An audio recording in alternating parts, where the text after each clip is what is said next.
Hello, everyone. Welcome to the Heart of Scrolls podcast. My name is Smogan, and after being absent for just a few weeks, I'm very, very happy to be back hosting and chatting with all you guys. Today, our discussion is going to center around deck building. We are going to talk about how to generate good ideas, how to turn those good ideas into a real deck, and then finally, how the new wild resources on the test server may affect all of that. Joining me tonight are three of the best and most innovative deck builders in the Scrolls community.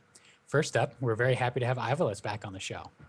Ivalis is working on quite a few new decks right now, including a growth plus end of reason deck on the test server using those wild resources, and also some really good poison decay builds that he takes into the ESL tournaments. And I believe he's one of the only ones that takes those poison decay builds into the high level tournaments. Welcome back to the show, Ivalis. Hi, welcome. Thank you for having me. I'm glad to be here again. And next up, we're very happy to welcome Sisp to his first Heart of Scrolls appearance. Sisp has been playing Scrolls since the very early alpha days, and has always been on the forefront of innovative deck design. Some decks that he gets credit for are the original Gojo decks, some Decay Energy mid-range builds, and also a old-fashioned Growth Energy sweeper deck based around Clock Library, Rallying, and other shenanigans like that. Great to have you on the show, Sisp. Thanks for having me. And finally, we have our third guest, Blinky. Blinky has had his hands all over some of the most beloved and most hated decks of all times, including the original late game order deck with mangonels. Yeah. Absolutely. The original late game order deck with mangonels, as well as an infinite slew of memorial decks like Go Draw, God Draw, Electrify Draw, probably some other draw decks that I'm forgetting about, and so on and so forth. Glad to have you on the show, Blinky. Glad to be here. All three of our guests have lots of experience putting together some really strong decks, and I'm very excited to have them on so I can learn from them, so you all can learn from them as well. A big thanks to the three of them for coming on the show, and of course, a thank you to all of our viewers, both live on Twitch and those joining us on YouTube. So, enough rambling from me. To start us off, I'd like to ask each of our guests to describe a deck that they are currently working on building or have just recently built. Each guest will briefly describe the process by which they came up with the idea for the deck, as well as how it is working out. So, Sis, if it's all right, I'd like to start with you. What is the deck that you've been working on lately?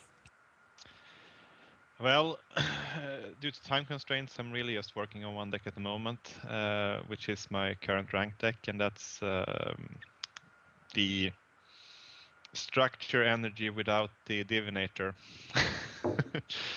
deck that seems to be doing fairly well against mono energy ranged, which is one of the goals, and it also kind of beats decay.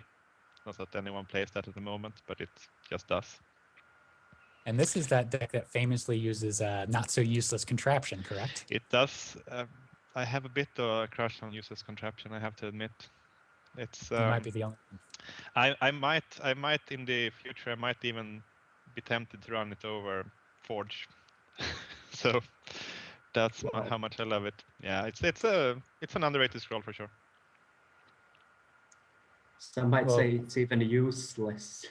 It's not as useful as people think. I think it's that if you look at the health to cost ratio, it's the best in the game, and it also there's with that magical 4 health, there's not a lot of things that can kill it at once. So it's fairly easy to drop together with the big play and energy, like attacking with a giant or dropping it in front of a turn 2 higher smuggler, for instance. So it's it kind of fills a gap when you just need a cheap blocker, and all the other stuff just powerful things.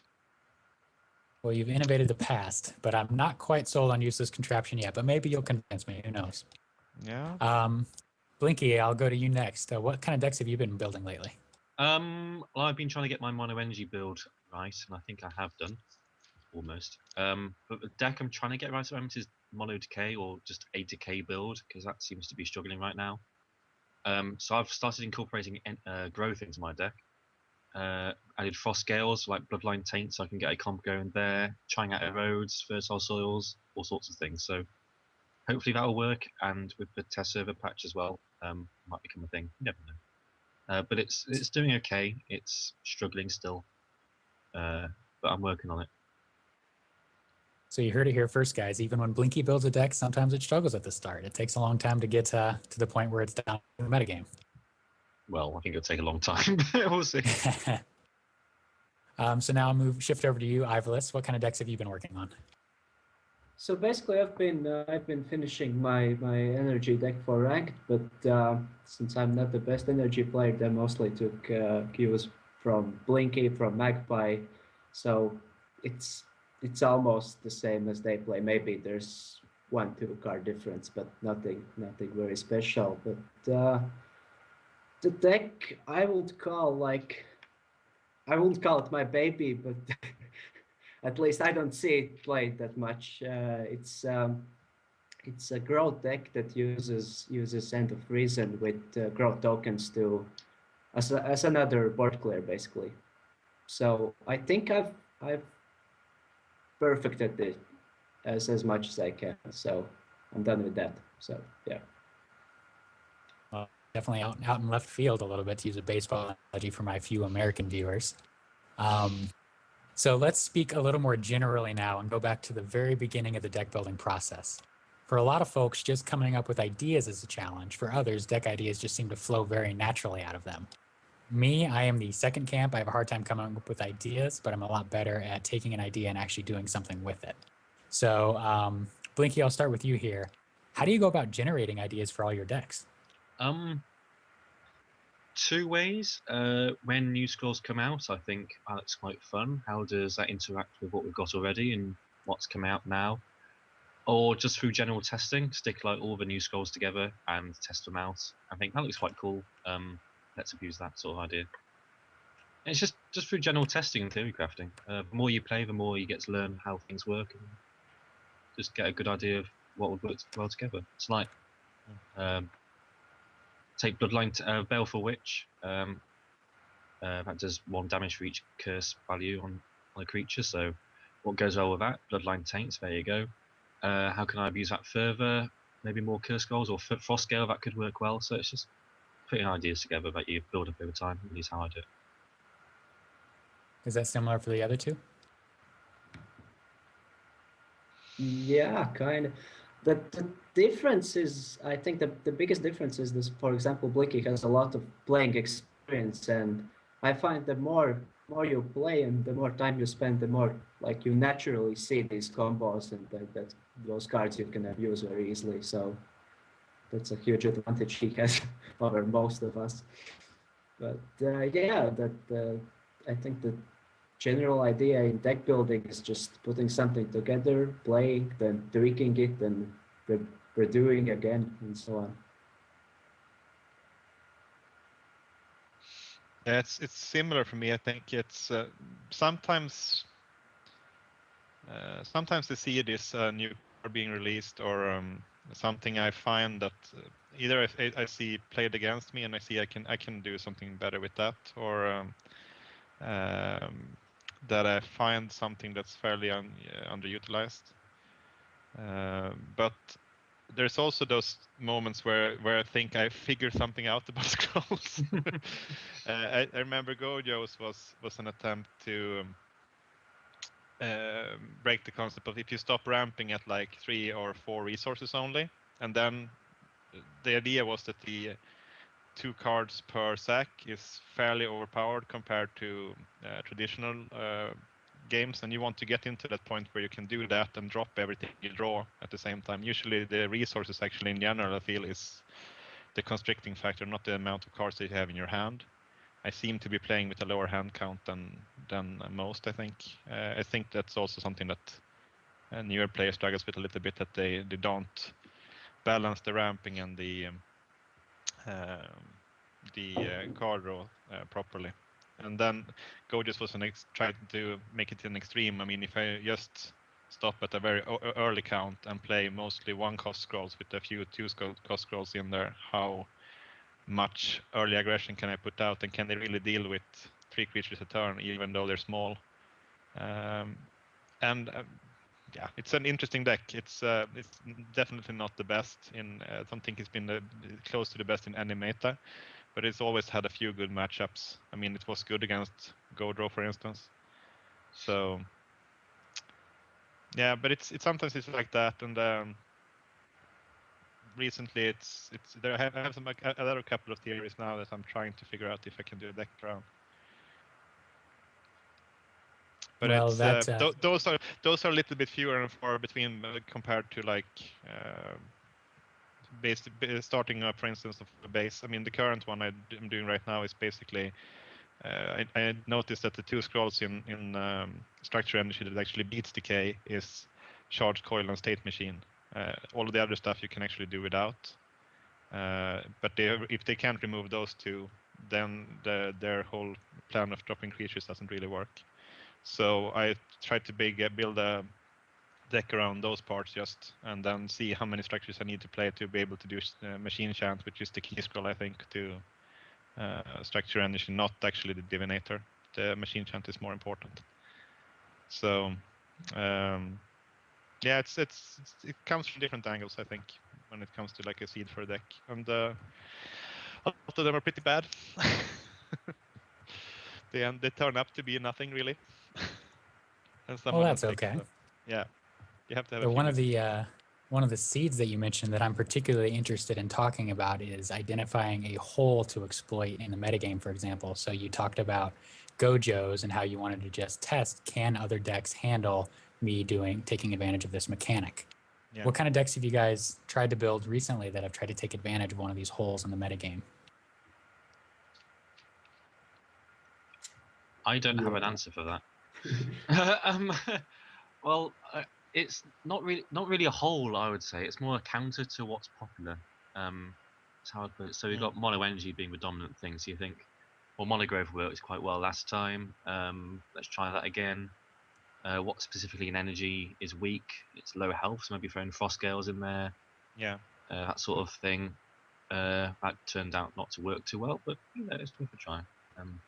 If order was a thing, then I would think, decay, that would go in with bloodline taints and poison things. So that's more what I'm looking at. A whole as such has been aggro decks in scrolls. So that's kind of trying to be filled with a new like aggro growth enchantment deck, which is okay, but it's struggling still. Not enough sort of cheap units for that to work. I don't know, whatever. They can talk then. Well, I have like two ideas how to counter energy basically. One is the good old poison decay. I think I could basically use the same build I used to counter growth. So lots of poison and mostly that's it. I don't even run Necrogeddon in it, so I just rely on poison for board control and just trying to keep a few units alive to deal some idle damage. And as Blinky said, the other thing actually, you could try to out rush basically energy with some kind of growth aggro rush deck. I have a build that's very heavily based on enchantments, but I would say it's strong, but it's very drought dependent. If I could maybe play it with mulligans, maybe I could pull it off. But right now, if I get a bad hand, it's over. It's basically, if I get a good hand, I can win. If I don't, it's over. So that's that. Well, that actually brings up a really good point. And I apologize, this wasn't on the list of questions I gave you guys in advance, but how does mulligan affect your deck building decisions? I think no, it doesn't. It makes. I had the current state on the test server right now. I haven't dabbled too much with the wild, and we'll get into that a little bit later. But actually, the mulligan itself kind of helps multicolor a bit or multi-resource a bit to get those ram cards that you need early. So, for instance, the mid range I use, if I get a energy siphon in the starting hand, it plays completely different from when I don't. So if you have one of those like linchpin early game scrolls that you need, mulligan helps it a little bit further with that. If you don't have those dependencies, then you don't gain that much out of the mulligan. So some decks have benefit more, I think, than others, but it doesn't really change the deck building that much. I think that still it's very important to have a strong early game for pretty much every deck. I do believe that sometimes people tend to build a little bit too much late game decks when most games are actually decided in the opening terms. So it makes sense to focus a little bit more on that and making sure that those work. And Mulligan helps the certain decks to achieve that more than others.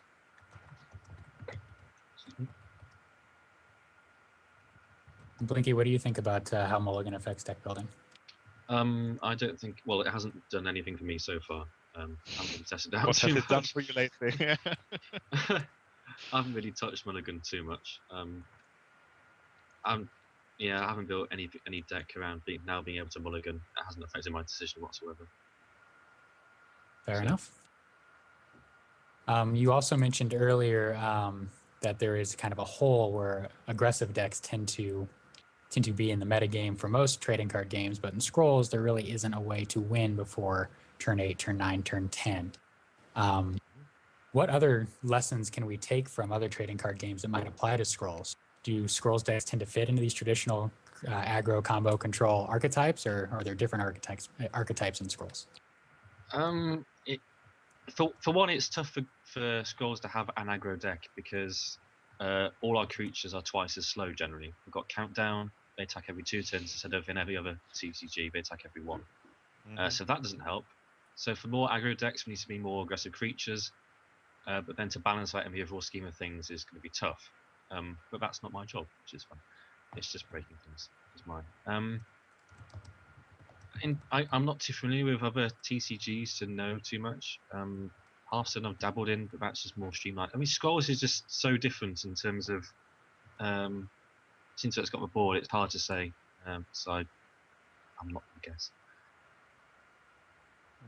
Well, Sisp, I know you have a background in Magic the Gathering. Do you see any crossover lessons between the two?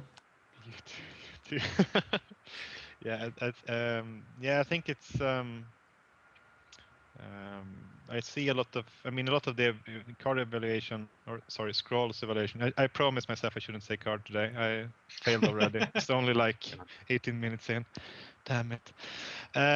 Anyways, a lot of the evaluation I do is based on like previous TCG skills, and I think that Blink is right in that it's much slower than like Magic, for instance, where you can have turn 4, turn 5 kills even in standard. It's much harder to get that into Scrolls. We did do in Alpha. I remember that we did early gold fishing tests. Goldfish is when goldfish is basically when you run a deck against an opponent that does nothing and see how fast you can kill with an ideal hand. And the Goyos was one of the attempts also to try to goldfish. That was the deck I built that goldfish the fastest. If you don't have an interacting opponent, it could kill by turn 5 was the earliest, but that's a completely crazy hand, and usually it was 6 to 8 reliably. Whereas a lot of the other efforts were later than that. So even that's with the component that does nothing on turn 6 to 8. I mean, at that point, when you ramp normally, you can usually have put a Tribesman, a Rot Eater, a Cursemonger, and a Witch Doctor in play by then, and that's not even unlikely at that point. And if you have those kind of roadblocks, it's really hard to push through damage. That, and also that the removal is much more expensive in Scrolls than it is in other TCGs. Removals are actually usually more costly than the creatures that they remove. So that makes it hard to make an aggro deck. That being said, I'm a little bit tempted to call the direction that Growth is going in. They're trying to push that for as the premier aggro deck, and if you count them now with an owl just being added with countdown 1, you have now 4 creatures that have countdown 1. And you also have 2 creatures that have natural haste, so you might not need to play Rallying or Gadhan anymore. And Crimson Bull is going to be really good in that deck. And enchantments too. Enchantments are twice as effective on those as well. So it might end up in a situation where Growth is playing Magic and all of us others playing Scrolls with their creature attacking every turn. So that could be a possibility that the true aggro deck can break out. That or something close to the earlier tempo order, for instance, where you can have countdown manipulation to break the rules of attacking only every other turn. So That makes sense. Yeah, there's something out there soon, I think. So let's assume now that we have generated an idea for a deck. Maybe not an aggro deck right now because that's so difficult to build, but you've either identified something missing in the metagame, something that you want to build to counter one of the popular decks, or just some individual card combos that you want to try out. Now I'm interested in figuring out how you go from a good idea to actually putting it into a stack of 50 scrolls, turning it into an actual deck. So Ivolis, I'm interested in your process, like the physical process of what you do. What does it look like for you personally when you are actually putting together a new deck? So basically, I mostly, if I have a deck idea, I put all the cards I want in it, and it's usually way more than 50, and then I see what I can remove without totally like breaking it, like what I can leave without, because there usually are more cards you want to fit in a deck than you actually can if you are trying to stick to the 50 card limit. So that's one of the steps. And the second step, I would say, is actually then looking at the resource curve, basically where I have like too many, maybe I have too many 2-drops, then I will maybe switch 2-drop for 3-drop, 4-drop, something like that. Yeah. Blinky, does it look similar for you, or do you have a different process? In terms of trying to build an overall deck, maybe, but if starting off with an idea, usually I look to kind of abuse a single scroll in itself first. So say I like Seed of Insurgency, say, as an example. I'd be looking to like build around that card. So I think what would work well with that, things that enter into play and have an effect. So Sister of the Owl could work, Sister of the Fox. Then I'd look at is it Earthborn Mystic, I think it's called? Then that adds to it, and it kind of builds around there. Then I kind of look at the formation of a deck and adding things going on there. So different ways to approach it. I tend to start when I'm building a deck, looking at the ideas and combos of the deck and how I want things to interact before looking at the overall build itself. Which is a bit different actually than what most people do, but it works for me. Yeah. Something I'm also interested in is in identifying particular roles for different scrolls that you want them to play. So if you know that your deck should have 18 removal spells or have 6 early drops, do any of you try to fill in from that point and then just fill in from there? Yeah, definitely. I think one of the normal routes I do with a deck when I try to really tune it is to try to figure out what scenarios am I winning in, especially early. For instance, a lot of my energy decks are based on having a turn 2-drop reliably, because I know that I'm going to have a turn 3-drop in energy. That's not a problem. And also it's going to be fairly beefy usually, like a Forge or a Hellspitter or a State Machine or something like that. I have something to put out there that can block. And if I can have then a creature that costs 2 that I can drop on turn 2 reliably, then that's a fairly strong scenario for me to start with. I have 2 guaranteed damage going out on turn 4. And if that creature is, for instance, a smuggler, then those 2 damage are going to do work regardless. Either it hits a creature or I get to draw a scroll. So smuggler, for instance, works really well in that plan. And then I'm willing to play that even though it dies to decay because the rest of the decay is good, for instance. So it's just sometimes having 3 then is not enough to be reliable. I mean, Gun Automaton is probably one of my most played energy scrolls of all time, just because it fills that role very well and it doesn't die to a lot of the stuff that can be thrown out that early in the game to it. So I'm trying to figure these scenarios where I want to go, and then I try to cut down on the top end usually to play less expensive scrolls, and try to because you can always, I mean, some of the scrolls are really more powerful than this cost. For instance, the Automata Forge is good regardless when you draw it, even if it's late in the game. It's still better to drop an Automata Forge, for instance, in turn 4 than most other stuff. So it's usually around scenarios and trying to figure out where you're winning and where are you when you are losing, what are the scenarios then, and then trying to make sure that the deck steers in towards the winning scenarios. Something that all three of you mentioned, but in different ways, is how important it is for the scrolls that you include your deck to all fit into your particular plan. So Sis talked about this, knowing what his turn 3 plays are going to be and planning his turn 2 plays around that. Blinky talked about this with Seed of Insurgency and knowing what scrolls might that go well with to fit a general plan. So would you say that knowing your plan is one of the most important parts of actually building a deck? I would say not maybe a plan, but knowing how you want it to work slightly different. Usually when I go with a plan, it never sort of goes out. I like the deck as a whole to work. So like when I'm building a mono decay deck, I know that the best way to build it is just with strong creatures, and that'll be my plan, is to put decent strong creatures down. So I'd be looking to build around that. So like we've got the Witch Doctor, decent strong creature. That works well with humans, so we're going to go with humans. So the 2-drop option, which we have 2 of. We've got Boghounds, Tribesmen, Lord Darkling. 2 of those are humans, we'll add those in instead. So it kind of all works together. So the plan builds around the overall focus of the deck, in a way, if I've explained that correctly, which I probably haven't, but I tried. No, that makes sense. So you're looking for synergy, not just at the individual like 2-card combo level, but rather throughout the entire deck and leading to probably more consistency. Well, you can go back to that idea of like aggro, mid-range, or late game sort of variations deck. You know how how you want it to be, and where it's going to be that sort of focus area. So if you're going aggro, you know you're not going to run God Hand, or if you're going late game, sort of old Mangonel's old job, you're not going to run like Roland Frigimon or something. So you kind of shift the area of where the deck's going to be, and roll out scrolls immediately. And just know where you're heading. If you have a decent idea of what you're going to do, scrolls themselves will naturally be included and naturally be excluded. T.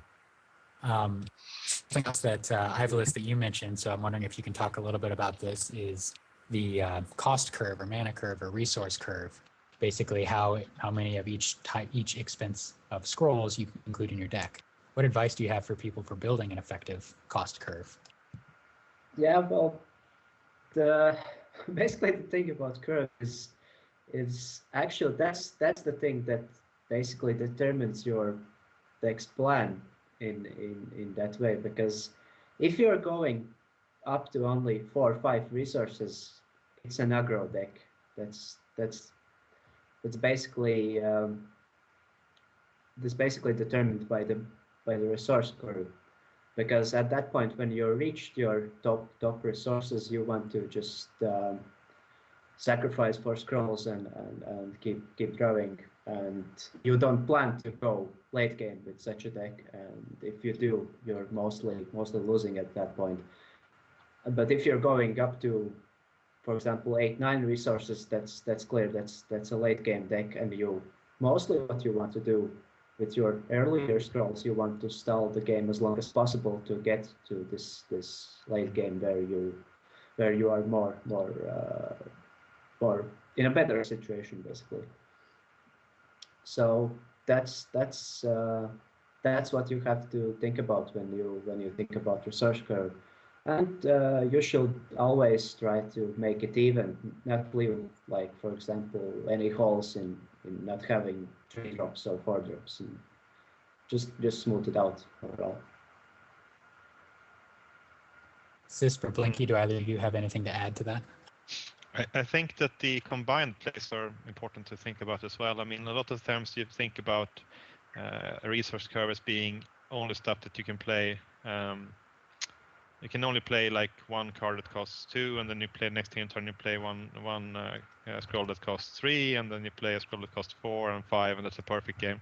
But maybe the key plays that you do 2, 3, 4, and then on turn 5 you drop a 3-drop and a 2-drop, for instance, and that's where you gain the tempo. So that's also where I think that people should probably play a little bit more inexpensive scrolls, such as useless contraption, so that you can have that, you can drop the blocker and the attacker on the same turn and actually gain a tempo on the board. So you basically cheat a turn there if he's only dropping 1 creature a turn. That actually makes a lot of Yeah, That makes a lot of sense because one of my early decks was the energy range deck way back before it was good. This was like 6 months ago. And I discovered quickly that one of the most powerful plays I could make was one of these combo plays. It was the Cannon Automaton and Bombard on 9 resources. So my plan became, how do I get from 6 to 7 to 8 to 9, making an effective play every turn while still not going way too far behind in cards. Yeah, I mean that deck doesn't want to trade 1 for the entire game, and it's the same thing also with like for instance Order. I think that the turns where the Order takes off is when they can start dropping like on 7 for instance, or 6 when they can stop dropping 2 really powerful 3-cost creatures like a Spearman and a Skirmisher for instance, and then take off really.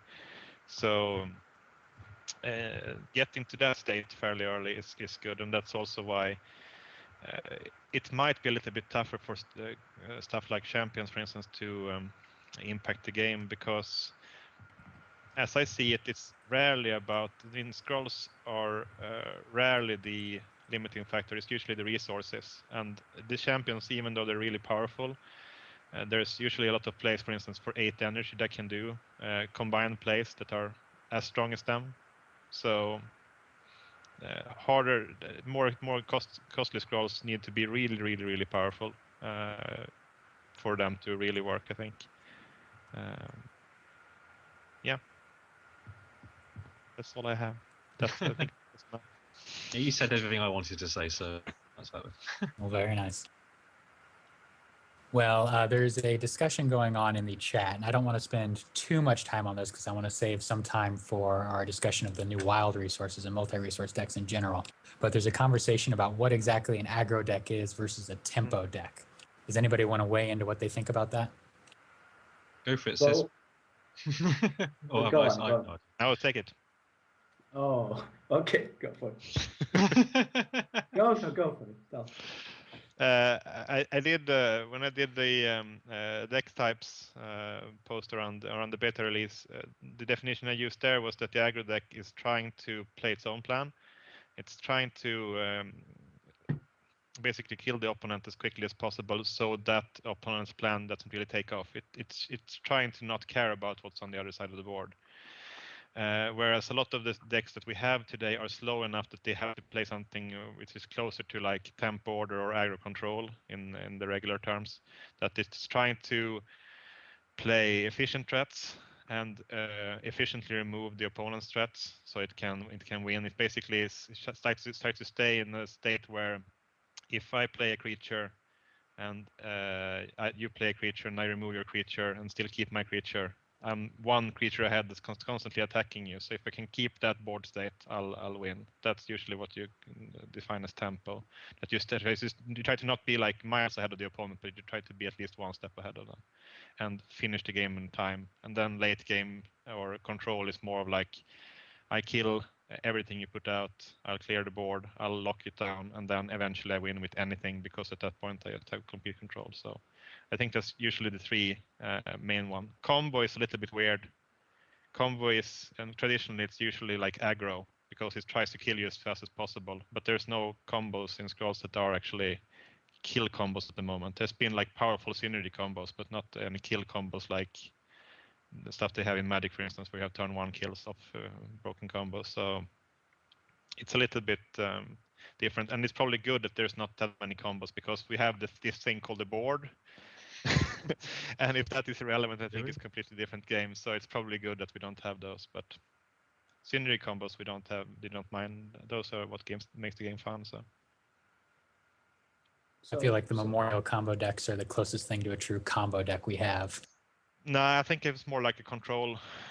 It's more of a control deck. I think it's trying to really clear everything, and it kills with Memorial some of the. I remember being electrified on the test server at one point, but I mean at that point, whoever was piloting that one, there might be someone here in the call, could really have killed me with anything. I mean, it didn't need to be electrified. Could have been a beast rat. It doesn't need to be electrify corrode at that point. It can be pretty much anything at that point. So you might electrify corrode alone. Yeah. So Any other? Go ahead. Yeah, so if you're trying to like put it very simple, A real aggro deck is a deck that mostly goes only for idols, ignoring creatures. A control deck will mostly try to trade creatures and gain advantage in that way. So that's just Yeah, it's pretty much. I mean, if you play an aggro deck and then you kill the game and you empty your hand at that point, it doesn't really matter that the opponent still is holding 8 scrolls and have more resources than you because the game is over. But if it goes past that point that when they stabilize, then how many scrolls they have and how many resources they have start to matter. So that's the thing with Goyos as well. I mean, it really comes out fast and try to kill idols, but if it peters off at that point, the opponent stabilizes. It's usually like down to doing some really weird flip combos or something like that to have a chance of sniping it. But it's at that point you're pretty much lost. So, but the whole idea around the deck was really that if I can have enough tempo on the board, I can kill you so fast that it doesn't really matter what you do. But it didn't start off as being trying to be an aggro deck. It started off as being trying to be a deck that drew a lot of scrolls early. Caught myself there. Should have a counter here with how many times I say cards.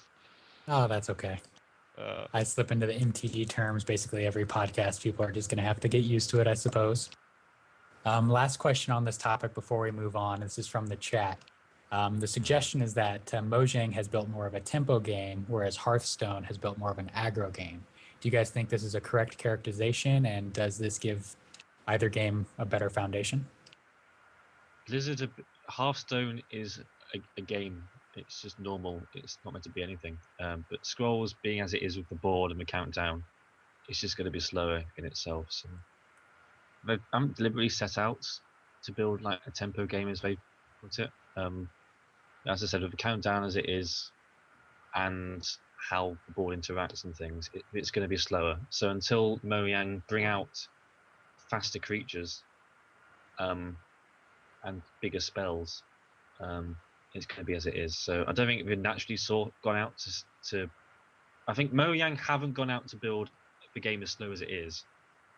I think Blizzard have gone out to build the game to be quite fast and linear. That's what the impression I guess from what I've read. But I know for certain that Mojang haven't wanted the game to be as slow as it is. Hence, testing grounds and things we're doing there. Trying to speed it up and whatnot. Yeah. I actually wouldn't call Scrolls. Yeah, I don't know who came up with the term tempo game. But, yeah, it's not a very good way of explaining it, but slower is how I put it. I actually see like the most usual mono decks are actually they are control decks. Even growth that's more aggressive, it still uses its aggression to trade creatures and get advantage that way. So it just tries to control the board. It's more like all games are control games mostly.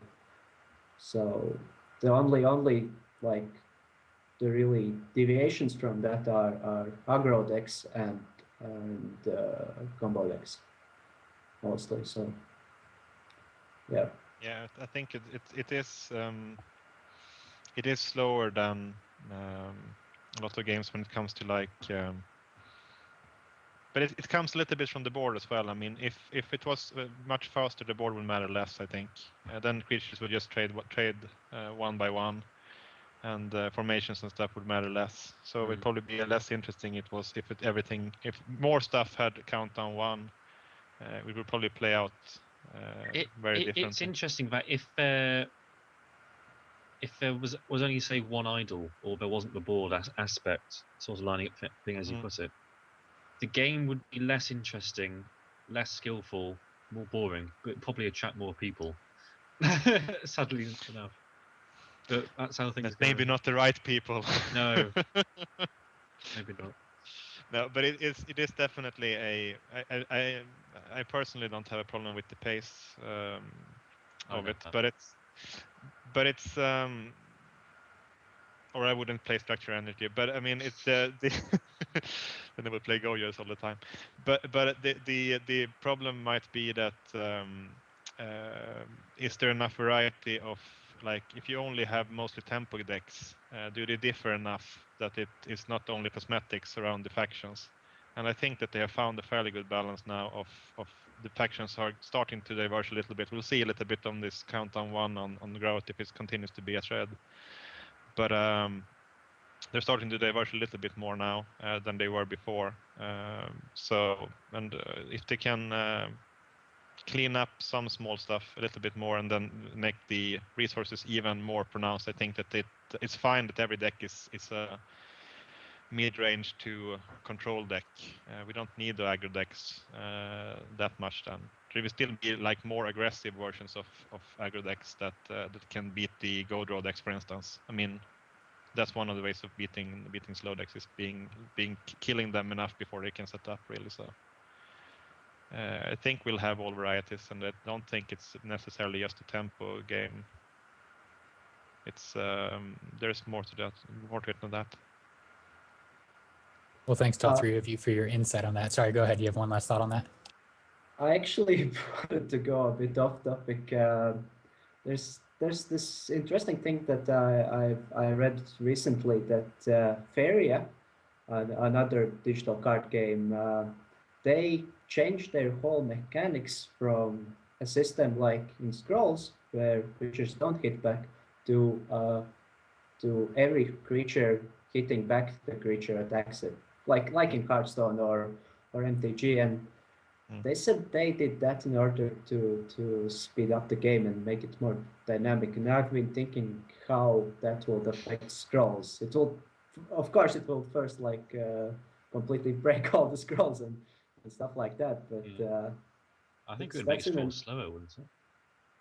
That's an interesting idea to think about how If everything had spiky. Yeah. Well, it's not spiky, but yeah, in a way. Well, all the creature would just die and no damage would get done, effectively, wouldn't it? But if you wanted to keep board presence, you will need to avoid trading and attacking. So you will there will be more decisions when you will think, do I want to attack or not? I think that the difference here with MTG is that the blocking is mandatory in Scrolls. I mean, you can line up in front of something, so you can use creatures for removal. Whereas in MTG, I mean, the opponent blocks when he likes to or needs to by the board state, but it's always a voluntarily block. And if you had the hit back mechanic, it could be really hard to still have the need to block mechanic, and that kind of would break the entire game, I think, with regards to positioning. So it's tough to get. I think it's really hard to get that. Yeah, don't break my game. Don't do that. Don't break my game. No, I think that would probably be a very different game at that point. So I'm fairly certain that they won't do that. But well, they're already. Yeah, they're spiky, so you can have this flavor if you want to. Well, before they try any really major changes like that, we've got to talk about the changes that I think are one of the biggest changes that have ever come to the test server with this new wild resource. For those that aren't aware, and I think most of you in the chat probably are, the wild resource is a way to increase the viability of multicolored decks, at least in theory, where you can sacrifice a scroll in your hand for a wild resource up to however many your lowest current resource is. That's kind of hard to explain, but it makes more sense when you watch it on a stream. But anyway, with this, the goal of the new wild mechanic being to encourage true multi-resource decks, do you guys think it's going to accomplish this goal? Yes. Great. Okay. Perfect. Thanks. End of discussion. I'm here. Don't worry. I'm here. I'm okay.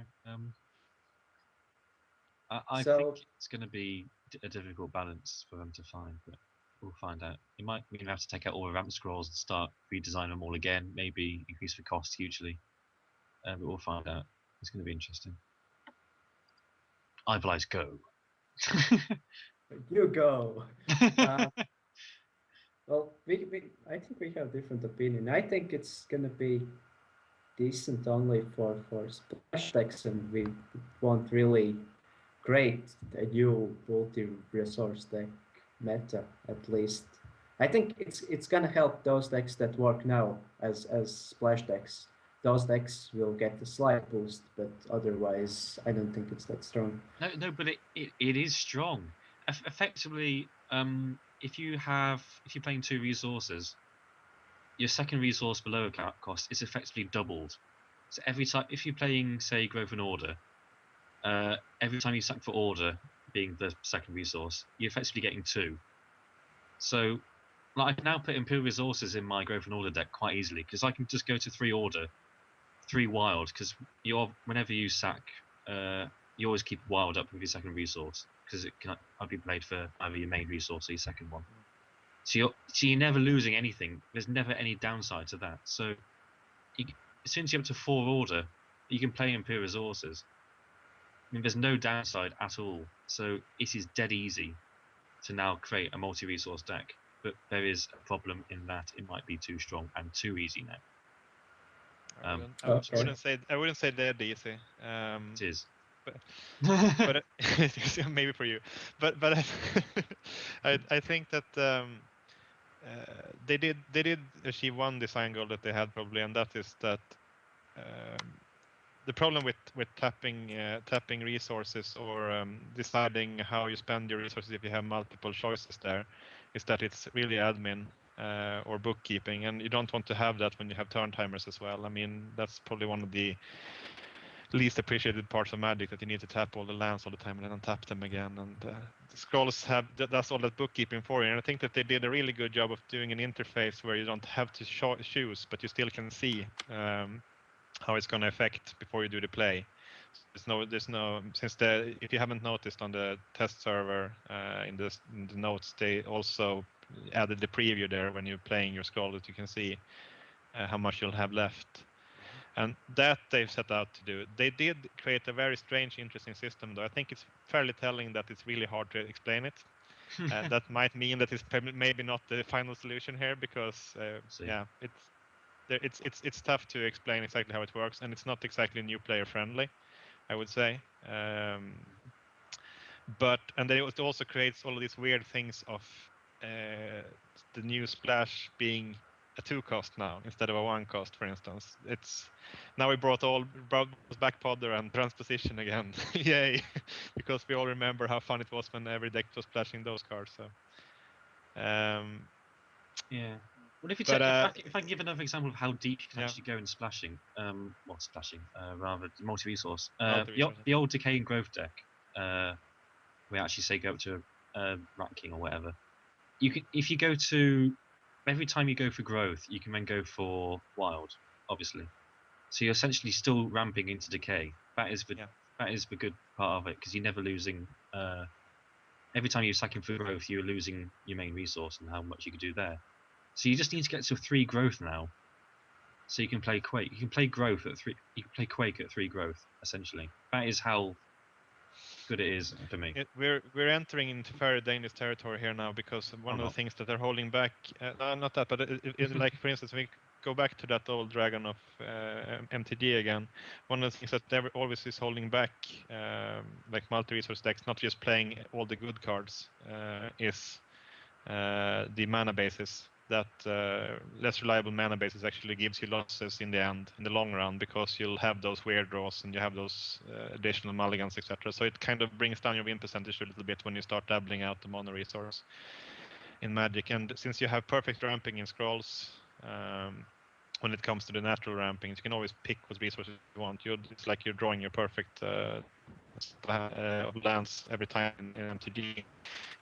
It's dangerous that it could go into the territory where you'll have the clear best scrolls and you can fit them into those decks. And you might end up, instead of having a meta game of different decks trying to do different things, you'll end up with a few that are doing very, very similar stuff, because it's allowed to. It basically crushes the borders between the resources, so they lose character out of that.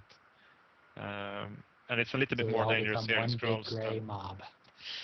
Yeah, I mean, it's like a Scrolls deck just, and then there's a clear best one, but it might not even come to that. It still probably is a deck that beats that best deck, etc. So there's flavors to that rippling out, but the resource line could become very, very blurred, I think. Maybe. But the thing about multi-resource decks always was that in order not to lose tempo, you needed like cards that ramped you. You tried not to suck for the second resource, because that's how you lost the tempo. You used Return to Nature and cards in order to generate that second tempo.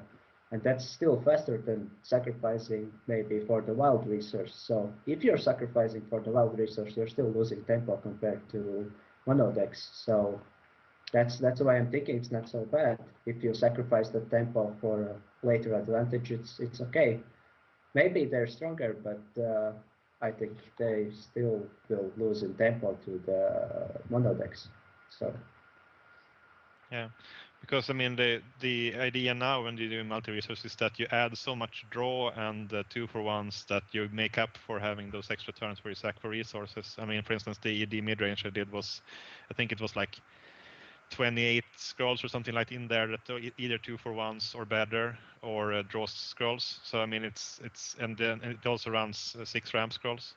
So it's and that's needed to make up for the fact that you're into 2 resources, and it would be, I mean, it's either that or you have a very low curve then, for instance, like Gojo's, where you stop early and then you can start you instead get your scrolls from the sacking, so you end up stopping and stacking for scrolls earlier.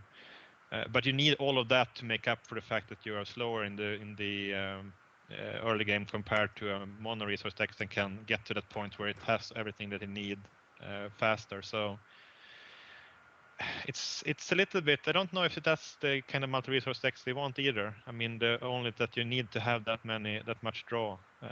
Maybe Wild helps that a little bit, so you can have multi-resource decks that don't need to run all that draw and ramping, but it's very hard to tell at this point, since there is so much stuff that is probably not balanced for Wild at this point, like memorials, for instance. Well, it is early days, isn't it? So it's hard to say. I mean, if this goes live, then I think it could be. I think they probably need to change memorials at that point too. Maybe. Yeah, but they're starting to feel outdated at that point in terms of multi-resource technology, I think, and you have these weird interactions now where if you get, for instance, if you're playing two resource and you get your correct memorial on the draw, then on turn 3 you can sack for wild and be on the same turn as you used to be in terms of your main resource, but you can also be on two in your off resource. So I mean, it's a very powerful play now to play that second turn memorial on color. So yeah, that does seem very, very potent. It's a little bit the same with Siphon and bigger extraction, but that is at least conditional. I mean, they have to have a creature out. So it's tougher with memorials, I think, and some decks will be very, very tough with abusing them. I mean, they only end up in abused combos for some reasons. So there's something wrong. There's something wrong with them. So let's say, and I'm sure that this probably won't happen. I'm sure changes will come and there'll be lots of balancing. But let's say that they took this to live next week and just got rid of memorials and made no other changes. Would anyone play mono decks anymore, or would everybody go to multi-faction decks? People would still play mono deck, sure. Yeah, for sure. It's tough to say because there's just so much speculation about what would happen. So I'm going to try not to say anything. I mean, there's viable multi-resource decks now, but the problem is that they don't have the right matchups. Like the mid-range crushes order, like you felt that today, Smogan, on the test server. I mean, it crushes. it crushes order like 80-90%. It's a really, really good matchup. It might even be higher. I think I don't remember when I lost order last time with that one. But order isn't playing on ladder, so why play that? And it's the same thing with different things. I mean, we can go back to Gojo's again. If Go Draw was the best deck, then Gojo's could be a pretty good counter to that, because it's a fairly it matches up very well to the kind of removal that Go Draw has, but it's not a thing. So then it's not played. And it's just that if there was a multi-resource deck right now that could reliably beat mono energy range and growth, for instance, growth with tokens, then it would probably be played. So, and the possibility there is one out there, but it's much tougher to tune that one, I think, than I think we're in a dangerous situation here that Rebellion's only just been released on the main server, and Wild's only just been released on the test server. So we've only had like a week and on live server or so. Yeah. And like a day or two on my test server. So everything's speculation. We don't know a lot, if anything. So there's a danger in going too far with our thoughts, I think. So we'll just leave it at it's interesting. I think that's how I would. That's actually a really good point. First impressions are all we have right now. So a lot more testing needs to be done, both on our end as test server folk and on Mojang's end on getting this figured out. It's so we have a probably couple. the meta is gonna probably flip at least twice or something like that, even based on if we just have this pool that we have right now without wild, and they don't do anything to power trip. I think even with that, it's probably pretty possible that there is a deck out there that reliably beats the top decks in ranked right now. But Exactly. it's so early in the meta. I can remember how slow it was in alpha, because there was a lot less people playing then, and how we came to the conclusions like very in a glacial pace almost of and the meta game changes very much, and that was pretty much with the same card pool for a long time. And I think it's just a few weeks off before we see one of those shifts, even without wild being released. Well, that's a good point. After Judgment came out and the ranking reset and everything, it was all growth all the time, and then Decay came out of nowhere, and that's all people played. Yeah. So we have those shifts coming. We just need a couple of people to build those decks, get them on ranked, get them out on Reddit and Scrolls Guide, and get them popular. I mean, Energy is getting played most of all because it got the coolest scrolls, and everybody else, all the other factions, didn't get as good a scroll. So Energy is now playable. People want to play it. That's fine. There may be a deck out there that beats this Energy deck quite easily. It's yet to be found. Mono resource decks may be better than this new wild stuff. Multi-resource factions hasn't been tested because everyone's going to be testing the new wild stuff. No one would want to play mono resource decks in testing grounds. Why would you? You must be testing out the new wild stuff and interactions. So don't treat it on face value, as I'm going to say. Just don't go jump into conclusions, although conclusions are generally right. It's just That makes sense. a danger in saying such and such. Oh, drawn decks are going to take over. We don't know until everything's been tested. So check out this awkward transition here. Okay. You're saying that jumping into conclusions can lead to things going horribly wrong, right? So sometimes depends who's making the conclusions. Sometimes when we build decks, things go horribly wrong as well. And we've got a couple of minutes left on the show, and I want to kind of end on a more fun note. So I'm wondering if you guys can talk a little bit about a deck or two that you've built in the past that have not gone well, some bombs, so to speak. I don't like to talk about this. Admit your failures. Tough topic, no, but you live with your losses. Yeah. EO Joes, that didn't go too well. Magma Pack on Scattergunners. That sounds so I awesome. can't imagine why not. It could be pretty good now. I should bring it out again. Maybe. Machinated is really good in that. I mean, it is a lot of damage on a stick, for sure. So better than Magma Pack. You get to keep your creature. So could bring it out again. Maybe. I always like bringing out my Magma Pack. Yeah, I won't bring out the Eye of Copper deck again. That was probably the most epic fail. Yeah, it was probably the most epic fail. Only one creature and it's Copper Automaton. Is that what that was? Yeah. It was Copper Automaton and Eye of Eagle, and trying to get to that. It was basically my attempt of actually building that combo deck. And it was way too slow. It was comically slow. It was removal, Eye of Eagle, Copper Automaton, Magma Like on turn 10, you could finally you can do your Magma Pack Iron Whip combo and get one idle, and then you only have to do it twice more. Oh man.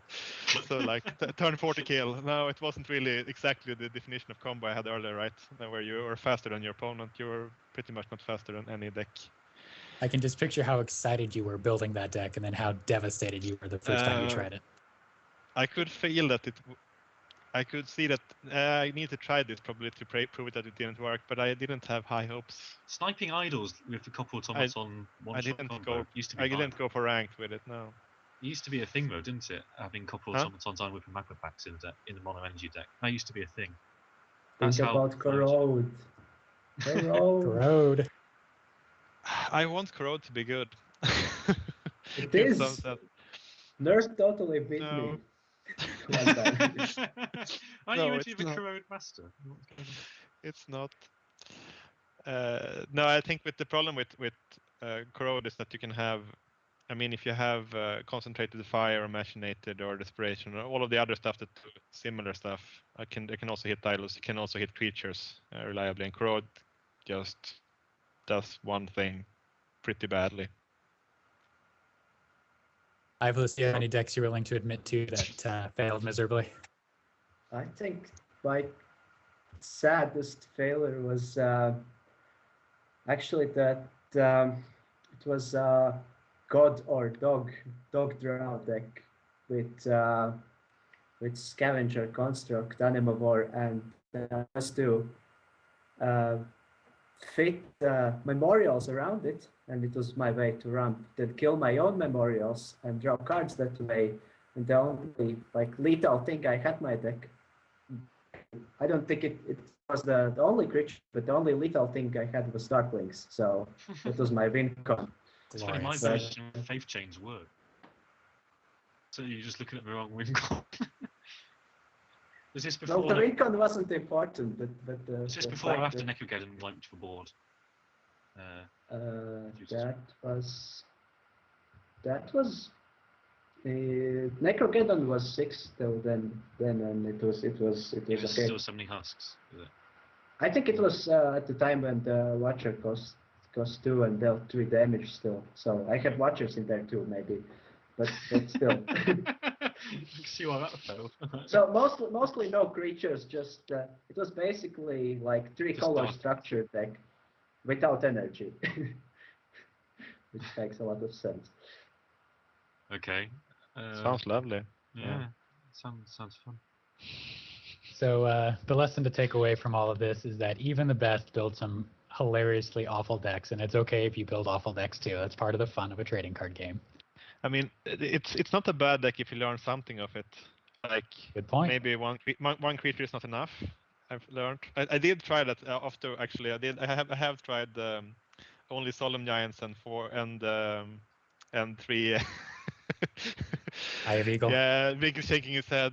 3 Eye of Eagle. Yeah. I remembered all these things. It is funny because then every time you draw an Eye of Eagle, you know exactly what you're getting.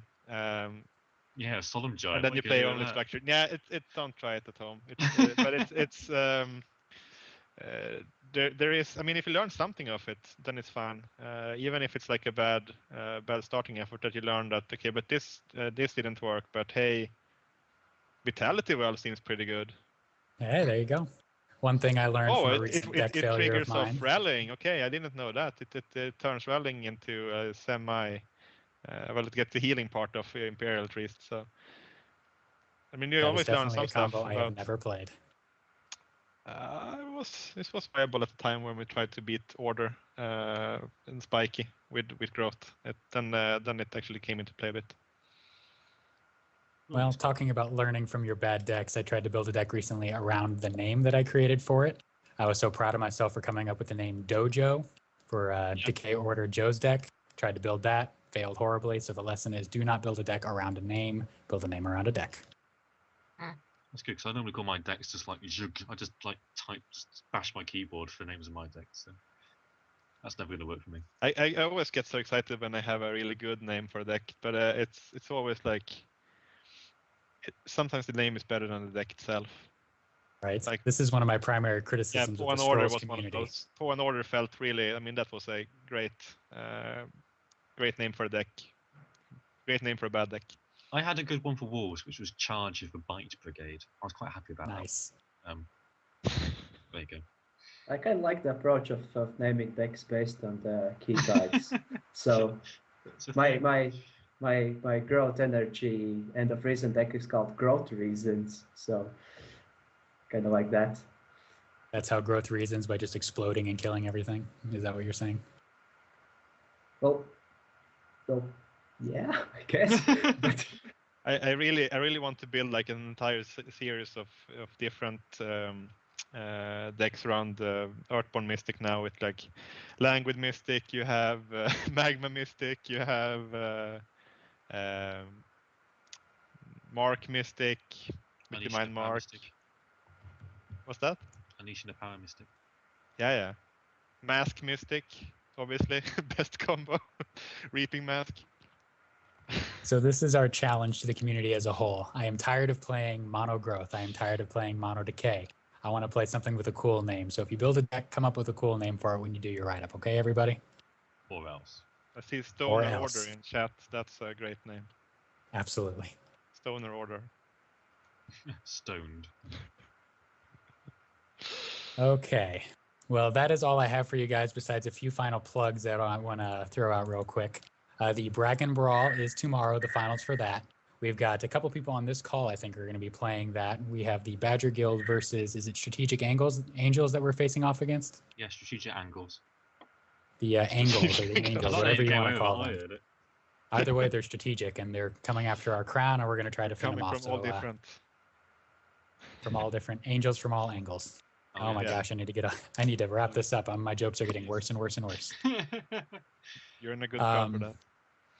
We have a lot of streams to advertise, of course. We have Blinky's stream and that's the Owl stream. We have our Heart of Scrolls stream that you're on right now for the Badger Guild. We have NRP does all sorts of stuff, as does Cantor in our guild, and Clever Us is one of our new additions that does a lot of streaming. Outside of our guild, we know that the Rats and Bunnies have a stream that they do a lot. The Think Tank has a stream they're on occasionally, and then Orangey has some good content. He was one of the people doing the Wild Resource streams right after it came out. So if you're interested in those streams, both the Reddit and Scrolls Guide have applications on those sites where you can see who is streaming right now. So check that out and give it a follow. And what am I forgetting, everybody? What else do I need to advertise real quick? Scrolls. Oh yes, there's this video game called Scrolls that you guys should play. Mons check has just that out turned up, by sometime. the way. So Yeah. Tournaments, Dragon Ball tomorrow. Watch that on the stream. Sunday, SG Open tournaments. Watch that. And then other things are happening soon. So look out on Scrolls Guide because I have lots of posts which are going to be on the news, which should be fun. Lots of stuff happening in the community. Everybody needs to get hyped. You do. I'm not. All right, everybody. That's all we have for you. Thank you to our guests for joining us on this podcast. Thank you to all of our viewers, including those that came in the last minute and a half, like certain devs. That's all we have for you. Everybody go out and go play some Scrolls. Thank you very much. Bye, everyone.